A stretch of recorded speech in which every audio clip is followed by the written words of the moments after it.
Hello everyone. It is an introduction to cash flow statement part 2. Students previous video में हमने सीखा था कि कैश फ्लो स्टेटमेंट कैश और कैश इक्विवेलेंट के इनफ्लोस और आउटफ्लोस को 3 कैटेगरीज में प्रेजेंट करता है.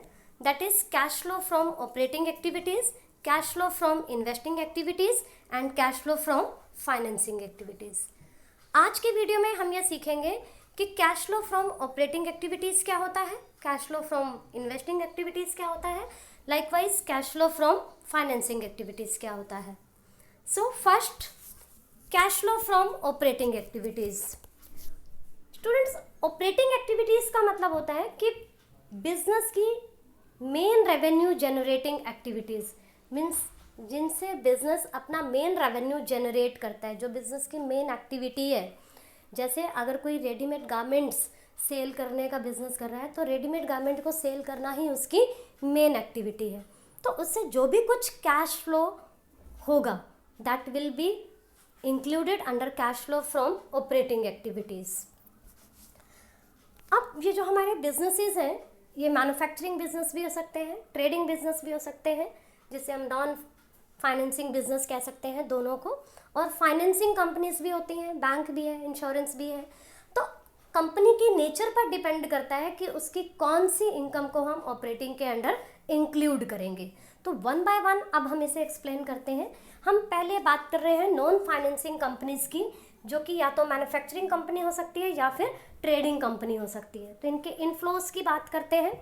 इनफ्लो से जब अमाउंट बिजनेस में आ रहा है, जब कैश बिजनेस में आ रहा है, तो इनफ्लो, और आउटफ्लो मीन्स जब कैश बिजनेस से जा रहा है. अब यहाँ पर हमने ऑपरेटिंग की बात कर रहे हैं, तो ऑपरेटिंग का मतलब जो मेन रेवेन्यू जनरेट करने वाली एक्टिविटीज से होने वाला कैश फ्लो है. क्लियर? सो इनफ्लो में हमारा फर्स्ट है कैश सेल्स. गुड्स को सेल करना बिजनेस के लिए नॉर्मल एक्टिविटी है, तो कैश सेल करने से जो भी कुछ अमाउंट आएगा वो हमारा कैश सेल हो गया.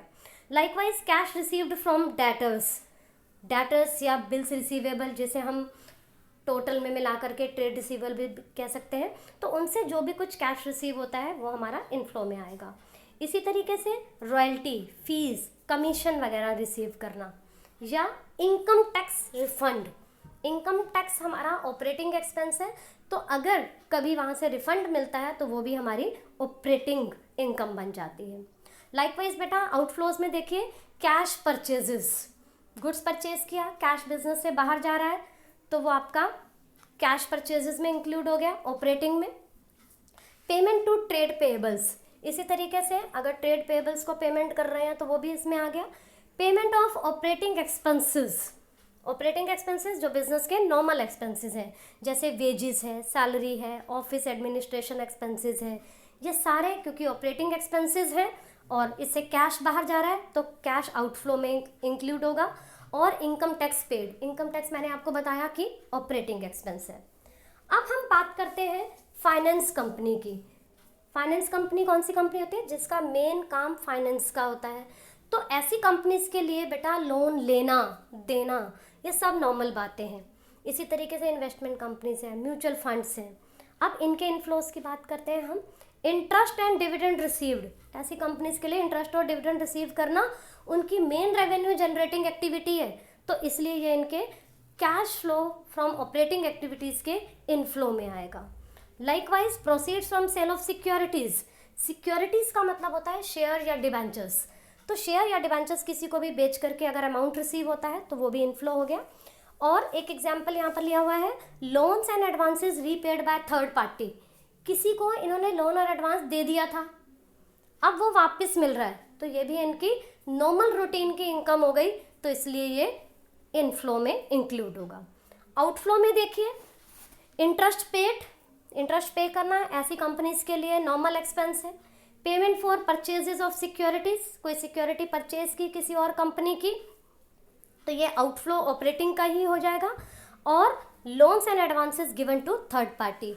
आप देखोगे कि फाइनेंस कंपनी के लिए ये सभी मेन रेवेन्यू जनरेटिंग एक्टिविटीज़ के अंडर में आता है, इसलिए ये cash flow from operating activities हो गया.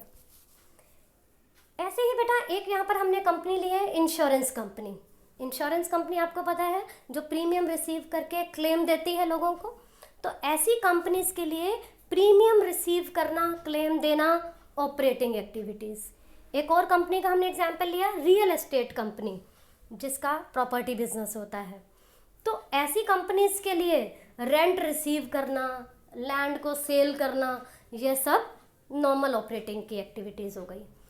एक और एग्जांपल लिया बेटा, कंप्यूटर मैन्युफैक्चरिंग कंपनी। एक कंपनी है जिसका काम है कंप्यूटर बना करके बेचना। तो अगर ऐसी कंपनी कंप्यूटर बेच रही है तो ये ऑपरेटिंग हो गया।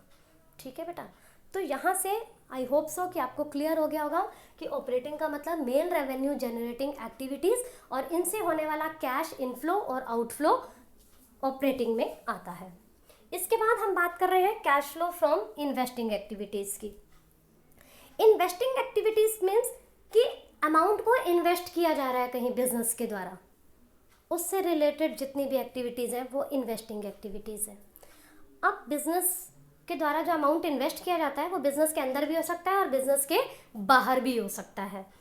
इसलिए investing activities include the purchase and sale of fixed assets and non current investment. Fixed asset को सेल परचेज करना, इसी तरीके से नॉन करेंट इन्वेस्टमेंट को सेल परचेज करना, इससे रिलेटेड जितनी भी एक्टिविटीज़ हैं वो इन्वेस्टिंग एक्टिविटीज़ में आएंगी। इसके भी हम इनफ्लोज और आउटफ्लोज की बात करते हैं। इसके पहले इनफ्लो देखिए, इनफ्लो में पहला लिखा हुआ है sale of tangible fixed asset. बेटा टैंजिबल एसेट आपको पता है विच कैन बी सीन और टच्ड, ऐसी एसेट को बेचा तो कैश आएगा, तो इन्वेस्टिंग का इनफ्लो हो गया। आउटफ्लो में देखो इसी का अपोजिट चलेगा, purchase of tangible fixed asset. Next देखिए sale of intangible fixed asset, लेकिन सेल के बारे में क्लियरली मेंशन होगा बेटा क्वेश्चन में। अगर जनरली पेटेंट्स की गुडविल की वैल्यू कम होती है तो उसे हम रिटर्न ऑफ मानते हैं, बट अगर क्वेश्चन में क्लियरली गिवन है कि पेटेंट्स की सेल हुई, तभी आपने इसे इनफ्लो में लेकर के जाना है यहाँ पर। ठीक है, और purchase of intangible asset, intangible asset अगर आप परचेज कर रहे हैं तो वो आउटफ्लो में आ गया।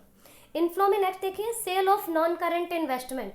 नॉन करेंट इन्वेस्टमेंट मीन्स ऐसी इन्वेस्टमेंट जो 1 ईयर से ज़्यादा के लिए परचेज की है, उसकी अगर आप सेल करोगे कैश आएगा तो वो इनफ्लो में, परचेज जो है वो आपकी आउटफ्लो में आ गई। Likewise repayment of loan and advances received, चाहे वो शॉर्ट टर्म है चाहे वो लॉन्ग टर्म है, और अगर ये लोन्स एंड एडवांसेस आप दे रहे हैं तो वो आउटफ्लो में। इनफ्लो में 3 आइटम्स लास्ट वाली और हैं, इंटरेस्ट रिसीव्ड, डिविडेंड रिसीव्ड और रेंट रिसीव्ड। बेटा कहीं अमाउंट इन्वेस्ट किया है, अगर डिबेंचर्स के रूप में इन्वेस्ट किया इंटरेस्ट मिलेगा, शेयर्स के रूप में इन्वेस्ट किया तो डिविडेंड मिलेगा, कहीं कोई प्रॉपर्टी खरीद ली तो रेंट मिलेगा। ये सभी इन्वेस्टमेंट से होने वाली इनकम है, इसलिए इसे इन्वेस्टिंग एक्टिविटीज़ के इनफ्लो में इंक्लूड करते हैं। इसी तरीके से बेटा आउटफ्लो में एक लास्ट आइटम लिखी है capital gain tax paid. For example income tax paid on gain on sale of fixed asset. आपने कोई फिक्स्ड एसेट सेल की, उसके ऊपर गेन हो गया, प्रॉफिट हो गया, उस पर टैक्स पे करना पड़ रहा है क्योंकि फिक्स्ड एसेट आपकी इन्वेस्टिंग की एक्टिविटी है। तो फिक्स्ड एसेट को सेल करने पर जो प्रॉफिट होगा उस पर अगर आप टैक्स पे करेंगे वो भी इन्वेस्टिंग है, इसलिए उसे भी यहाँ पर इंक्लूड किया जाएगा। नेक्स्ट हमारे पास है बेटा cash flow from financing activities. Finance किससे रिलेटेड होता है? शेयर, डिबेंचर्स, लोन से रिलेटेड। तो इससे रिलेटेड जितनी भी एक्टिविटीज़ होंगी वो सभी cash flow from financing activities में आती हैं। तो financing activities are the activities that results in change in the capital and borrowings of a enterprise. अब यहाँ इसके इनफ्लोज और आउटफ्लोज की बात करते हैं। इसमें आप देखोगे बेटा सभी के सभी शेयर, डिबेंचर्स और लोन से रिलेटेड कंसेप्ट होंगे। इनफ्लो में जैसे फर्स्ट पॉइंट है issue of equity and preference shares including premium. आपने इक्विटी शेयर्स या प्रेफरेंस शेयर इशू किए, अगर प्रीमियम के साथ इशू किए हैं तो वो प्रीमियम का अमाउंट भी इसमें ऐड हो जाएगा। आपको पता है कि डिस्काउंट पर अब शेयर्स इशू नहीं हो सकते। आउटफ्लो में इसी का देखो बेटा buy back of equity shares. Actually equity shares की रिडम्पशन नहीं होती, इसलिए उसके लिए रिडम्पशन वर्ड यूज़ नहीं होता, लेकिन एक प्रोविज़न के अकॉर्डिंगली कंपनी अपने शेयर्स को वापस खरीद सकती है, जिसे हम बाय बैक बोलते हैं। लेकिन जो प्रेफरेंस शेयर्स हैं उनकी रिडम्पशन होती है। तो प्रेफरेंस शेयर्स के लिए वर्ड यूज़ कर दिया रिडम्पशन ऑफ प्रेफरेंस शेयर्स। ये भी अगर इंक्लूडिंग प्रीमियम है, प्रीमियम का मतलब एक्स्ट्रा अमाउंट, तो वो इंक्लूडिंग प्रीमियम आएगा। इसी तरीके से नेक्स्ट देखिए issue of debentures, including premium but excluding discount. Debentures तो प्रीमियम और डिस्काउंट दोनों पर इशू हो सकते हैं और इसकी रिडम्पशन जो है वो आपकी आउटफ्लो में आ जाएगी। ऐसे ही रेजिंग लॉन्ग टर्म या शॉर्ट टर्म लोन, कोई भी लॉन्ग टर्म या शॉर्ट टर्म लोन आपने लिया है, चाहे वो 1 साल से कम का है या 1 साल से ज़्यादा का है। लॉन्ग टर्म होगा तो 1 साल से ज़्यादा का हो गया, शॉर्ट टर्म होगा तो 1 साल से कम के लिए, जैसे बैंक ओवरड्राफ्ट, कैश क्रेडिट वगैरह के नाम से आता है। तो अगर ये लोन रेज कर रहे हैं, कैश आएगा बिजनेस में इनफ्लो, और अगर इन्हीं में से किसी की भी पेमेंट हो रही है तो वो आपका आउटफ्लो में आ जाएगा। इसको अलग अलग नाम से दे रखा है, repayment of long term loan, repayment of short term loan, decrease in bank overdraft, cash credit वगैरह। इसके बाद बेटा आप आउटफ्लो में देखो, लास्ट में आपको 3 आइटम्स जो दे रखे हैं, interest paid on short term loan या ऑन डिबेंचर्स या लॉन्ग टर्म लोन। कोई भी इंटरेस्ट आपने पे किया हो, चाहे शॉर्ट टर्म पर है चाहे लॉन्ग टर्म पर है, उसे हम आउटफ्लो में इंक्लूड करेंगे फाइनेंसिंग की। लाइकवाइज डिविडेंड पेड, बेटा डिविडेंड पेड एक ऐसी आइटम होती है जो हर कंपनी के लिए फाइनेंसिंग ही है, इससे भी बिजनेस से कैश जाएगा तो आउटफ्लो में आ गया। और ऐसे ही एक और यहाँ पर गिवन है डिविडेंड टैक्स पेड। कुछ बेटा यहाँ पर कंफ्यूजिंग आइटम्स होती हैं, उसको यहाँ पर एक बार फिर से लिख दिया है फाइनेंसिंग कंपनी और नॉन फाइनेंसिंग दोनों कंपनीज के लिए। जैसे इंटरेस्ट रिसीव करना, फाइनेंसिंग कंपनी के लिए नॉर्मल बात है तो ऑपरेटिंग हो गया, और नॉन फाइनेंसिंग कंपनी के लिए ये आपकी इन्वेस्टिंग एक्टिविटी हो गई, क्योंकि नॉर्मल कंपनी के लिए कहीं पर अमाउंट इन्वेस्ट करना इन्वेस्टिंग है, तो उससे जो इंटरेस्ट मिलेगा वो भी इन्वेस्टिंग है। यही आपकी एक्सप्लेनेशन डिविडेंड रिसीव्ड के लिए आएगी। इंटरेस्ट पेड की बात करते हैं थर्ड पॉइंट की, कि फाइनेंसिंग कंपनी के लिए इंटरेस्ट पे करना नॉर्मल रूटीन का एक्सपेंस है तो इसलिए ऑपरेटिंग हो गया, लेकिन जो दूसरी कंपनीज होती हैं वो इंटरेस्ट तब पे करती हैं जब उन्होंने पैसा फाइनेंस करवा रखा हो, तो उसे हम बोलते हैं फाइनेंसिंग एक्टिविटीज से रिलेटेड, तो इसलिए ये फाइनेंसिंग में आ गया। लाइकवाइज बेटा डिविडेंड पेड, जैसे मैंने अभी आपको बताया था कि डिविडेंड पेड एक ऐसी एक्टिविटी है जो हर कंपनी के लिए फाइनेंसिंग ही है, चाहे वो फाइनेंसिंग कंपनी है चाहे वो नॉन फाइनेंसिंग कंपनी है। रीज़न ये है कि डिविडेंड वही कंपनी पे करेगी जिसने शेयर्स इशू किए हों, ठीक है, और शेयर्स किससे रिलेटेड होता है, फाइनेंस से रिलेटेड, दैट्स वाई कि ये सभी कंपनीज के लिए फाइनेंसिंग है।